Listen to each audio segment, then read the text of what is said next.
welcome back to the Struggling Beautifully podcast. It's Peyton and Brooke again. I don't know who else it'd be. Hey guys. Yeah. All right. So today it was kind of like my turn to kind of share what kind of stuck out to me. So it was in Hebrews 4. It was actually like I was having a hard day and it was the verse of the day and it really spoke to my situation. But it's Hebrews 4:16 and it says, "Let us then with confidence draw near to the throne of grace that we may receive mercy and find grace to help in the time of need."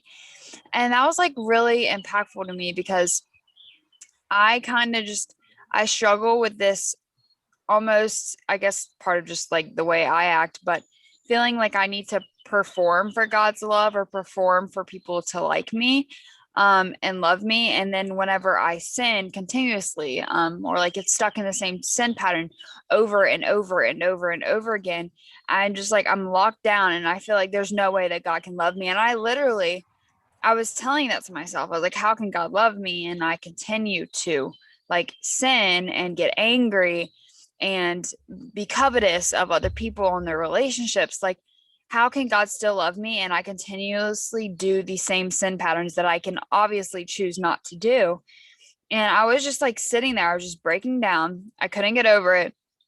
And then this came up and it just shows God's heart for us that we can go to him in confidence, knowing that we can receive mercy and grace. And the thing about mercy and grace is mercy is kind of like not getting what you deserve. So like not getting punished for doing something wrong, but grace is not being punished as well as being given something as in salvation.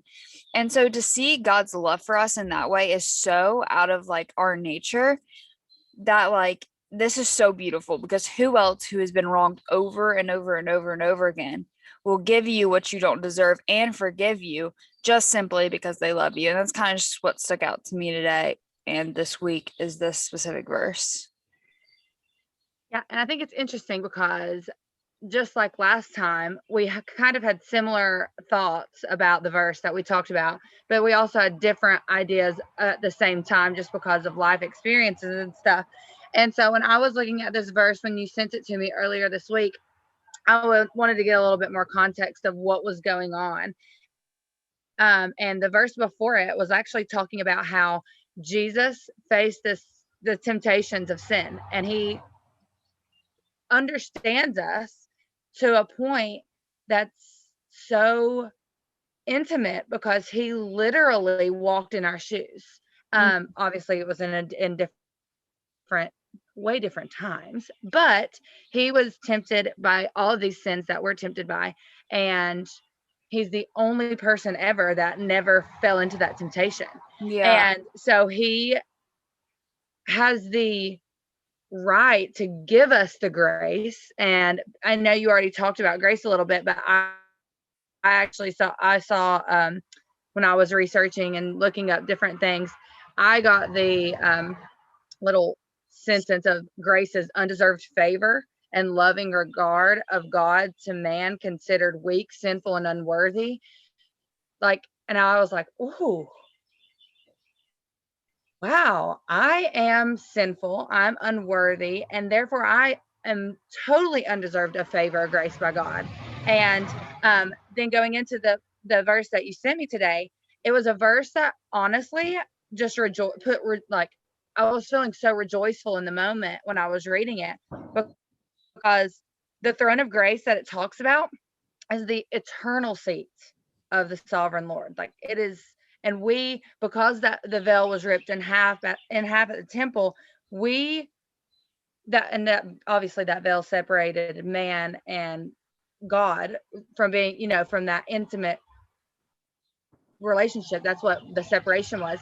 That was ripped in half, and then we now have the ability to come to him whenever, under any circumstances, whether we're dirty or clean, or whether we are having pure thoughts or impure thoughts, we can go to him and get this grace. Mm-hmm. And it was crazy because I feel like in this verse, we're encouraged to come with confidence. Like we are encouraged to come with confidence to him. And when I hear that, that means that I'm encouraged to come to my God, to my Jesus, I'm encouraged to come to him in a sense of it doesn't matter. Like I can come to you in prayer all the time. And I feel like right now in my life, prayer is huge because sometimes I feel like I'm lacking in my prayer life, or if I'm praying, it's just the same thing over and over and Yeah. over. And I'm I know I've talked about this book before, but I'm again reading Sometimes He Whispers, Sometimes He Roars, just because it brings such an awareness of your prayer life. And I think that this verse really made me see that I've got to go to him confidently in prayer. I just have to. I can't be scared or meek or any of these things, because public service announcement here. He is not a distant God. Yeah. He is literally walking with you, leading the way, and holding your hand through all of life's journeys that you're going through. And we just got to talk to him more. And I think that if we talk to him more, even though he knows all of our needs and wants, just having that intimate relationship with him. I mean, it shows us in this verse whenever it says, um, let us approach God's throne of grace with confidence. That shows you right there that he's wanting an intimate relationship with you. He wants you to come to his throne and talk to him and have an intimate relationship with him. And I think that that's huge, because I think that prayer life is such a hard thing to grasp. And I think that whenever you do grasp that prayer life mentality and just really having that intimate relationship with, Jesus, then it's your life. You see life differently. You see things happen, and you're not just like, oh, that you're like, Yeah. I see you, God. I hear you, God. I know that this was you. And it just gives you a totally different outlook. So Yeah. this verse really encouraged me to come confidently to him and pray and talk to him about my wants and my needs, and pray for the world, pray for family, pray for everything, because ultimately that's what we need is that relationship with Christ. Hmm. Yeah, I just also think it's crazy, like adding on to that, that like we do have a God that like is literally like, if you ever think of like a volleyball coach, like they're always telling you to run, but they're never doing it with you. But like he's there through it all. He's running the race with you. He ran the race and he's sitting there and he's like suffering with you at like the very lowest that you could go. And just like his heart for us, it's like he's not mad at us. And I think like we don't understand that. And this kind of reminded me of another verse I'm reading that I actually screenshotted. It doesn't say the chapter, but it says the verse. And I know it's in Galatians. I think it's like 5, like 6 through 8. But it was saying, for in Christ Jesus neither circumcision nor uncircumcision counts for anything, but only faith working through love. You were running well. Who hindered you from obeying the truth? This persuasion is not from him who calls you. And it's kind of like talking towards like, what is this thing that's like stopping you from like understanding God's love and obeying that truth and wanting to follow him in love? And it's in uncircumcision and circumcision is also talking about work. So basically back then in those days, like if you were circumcised, based on the culture, you were basically like cleaned, and if you weren't, it was like, what's going on? But that's just how it was. And so it's another way of like, now if you're doing good deeds versus if you don't do good deeds, that basically counts for nothing, because it's only through God's love that you're saved. And then in verse 7, when it says you were running well, that's also showing how God's not mad at us, like he wants us to come to him in obedience and like in confidence, knowing that his heart pours more mercy over every morning. He has more mercy continuously. And he's saying that whatever's hindering you from obeying this truth and knowing this truth is not from me. And he's almost calling us to completely like reject the sin and these lies that are spoken to us, because I think I deal with that so much. And that's why this specific verse is so hard to comprehend for me, because like, how am I able to go in confidence to receive mercy and grace in my time of need? Like he's not saying when you're doing well, but in your time of need, when you suck and you're doing terrible, like I want to take those broken pieces and I want to put them back together, because that's the God that I am, that it's not based on you. And I think we like want to take the credit for our salvation, and we're like, okay, well, I've been doing pretty well, so when I don't do well, that ruins our relationship. And God's like, actually, no, I'm constant. You are going to change, but my love is continuous. And then another thing is I was also looking on the App Store, and it's kind of talking about like our how we are and how we're wired, and why this is so hard to, I think, for us to grasp, that I think we need to realize about society. Is I was looking at the top few apps, and they were Snapchat, TikTok, YouTube, and Tinder. And so I'm going to ask you, Brooke, what does that make you think about society? Like, if those are our top apps. Scared. Really, Yes. really scared. Yeah. Like, honestly, I like Lily's gonna live under a rock. We're done. yeah. No. We retire. It shows you the selfish. I think it really shows you the selfish intentions of our hearts, because it's always wanting to either want to know everything that's going on or be liked. And I think that's a big thing that I see in society today, is just, oh, everybody wants to be liked. And honestly, I don't care if I'm liked, have to like me. Yeah. And but if I have favor from my God, then that's my goal. That's what I'm supposed to do. Obviously, I'm not going to run around and be rude and hateful to everybody, because that's not how Jesus was either. But if you don't like me for who I am through Christ, then that's not on me at all. Yeah. And I think that whenever you were talking about a couple of things, it was all little things were like ringing in my head, because I had written down some things ringing. And one of the things that you were talking about was how in that other verse, how he's like walked in the steps that you've walked in. You were kind of talking about that a little bit, running. You were saying like running the path, or yeah. And one of the things that I wrote down, because in Hebrews 4:15, right before the pass or the verse we talked about today, whenever it was talking about Jesus and his temptation, I was like, that just goes to show me that I've really got to try to resist those temptations. And I know it's so funny, when I was your age, Peyton, I thought the temptations that I oh my Lord, faced when I was your age were so different than my temptations now, or even my sins now, because it just, I guess, different places in my life. Like my biggest sin right now that I'm praying through and working to overcome is jealousy. And that is something that I have struggled with. And I don't know, I mean, that's another story for another day, but it's just so interesting to see how all the temptations that you face change throughout life. And another thing I've struggled with is not trusting the Lord, because it's just small things like with Lily and with life that I don't trust. But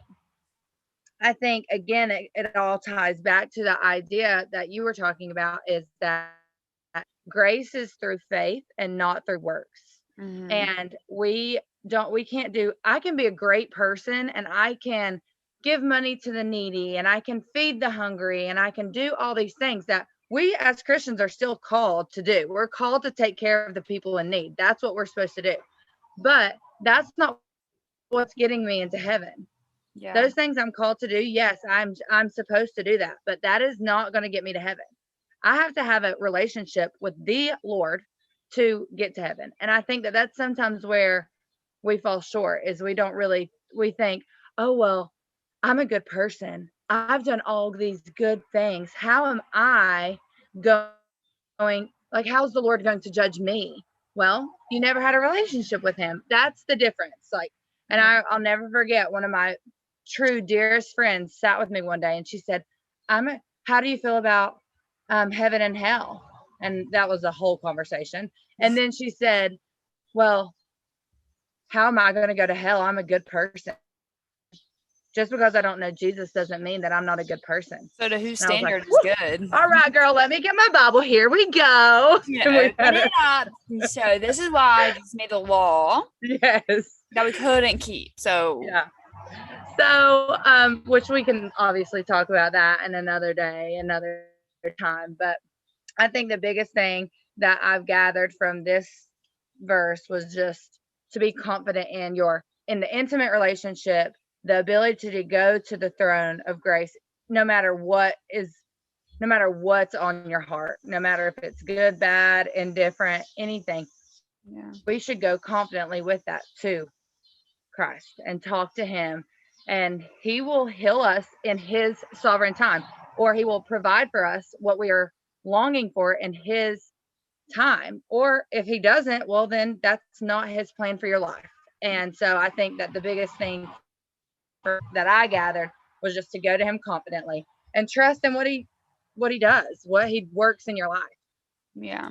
I just think we really just need to take our eyes off of ourselves, because like this is the difference between living by faith and living by the law, because we naturally, like, this is why we need the Holy Spirit, is we start going back to the law, and because we want to contribute just a little bit, and like that's just not, we can't get there by ourselves. So we need to stop. Like, yes, you want your life to produce fruit and to do good works because you love God, not because you want to be better. I mean, Yeah, because you want to be a good person. yeah, obviously your love for God and understanding how great his love is for you makes you want to be better. It makes me want to be better, because the type of love he has for me, no one else can have for me. No one else will love me when I'm rejecting them. And so, of course, that causes you to naturally want to do more, but it's because we have this mindset of working for love. And that's why Tinder and Snapchat and Instagram Swipe are right. all these top things, because we are trying to work on social media to get people's acceptance. You know, I find myself And trying to love, work into my friend group. I'm a new person. I'm trying to like be good enough to be liked, rather than just sometimes being myself. I mean, I am myself, but like I can find myself like maybe talking a little differently, or not saying certain things because I want to be liked, or like deleting a post because you don't think it's good enough, it's not doing well enough, or trying to make your Tinder profile perfect so that someone sees it and says, oh, that girl's different. Like, that's our mindset, is like we need to shape ourselves to be good enough. But this verse is saying, no, I want you to come to me in the time of need so that I can give you grace and give you mercy. So I just think we need to like forget about ourselves, not forget, but yeah, forget about ourselves, and yeah, dive into this truth, because God's love and his heart for you is like way fix your eyes on beyond. the Lord And yeah, always. yep, have confidence. So, Come in confidence. That was amen, good. sister. That was good. It was like, it's kind of like, I feel like that was a broad subject, but I think it needed to be talked about today. Yeah, I did too. And I would have never pulled some of these thoughts that we've talked about into this verse, which just goes to show you that the Lord's word is alive Yeah, and I working spoke through through us. everything. Yeah. Spoke through my Yeah. circumstance, spoke through Brooke's life, through like different verses, and even like current day things. Like, it's just crazy to see how God's moving. It's just insane. Super cool. All right. Well, we'll catch Well, you guys have next a good time. week. Yeah, we'll be together next time, actually. All right, guys. Peace out.